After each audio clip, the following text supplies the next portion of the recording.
আলহামদুলিল্লাহি ওয়াহদা ওয়াসসালাতু ওয়াসসালামু আলা মান লা নাবিয়্যা বা'দ আম্মা বা'দ। এমন একটি বিষয় নিয়ে উপস্থিত হয়েছি। বিষয়টি হচ্ছে একটি ভুল মাসআলা। অনেক মানুষ মনে করে থাকেন, মহিলা যদি নামাজের সময় কোনো মহিলার একটি চুল বের হয়ে থাকে তাহলে তার নামাজ হবে না।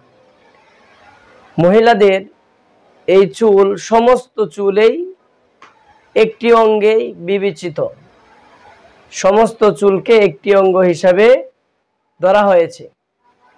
হ্যাঁ, মহিলাদের সমস্ত চুল বা 1/4 অংশ যদি বের হয়ে থাকে আর সুবহানা রব্বিয়াল আযীম 3 বার বলার সময় পরিমাণ যদি বের হয়ে থাকে তাহলে নামাজ হবে না, বা এটা ভিন্ন কথা।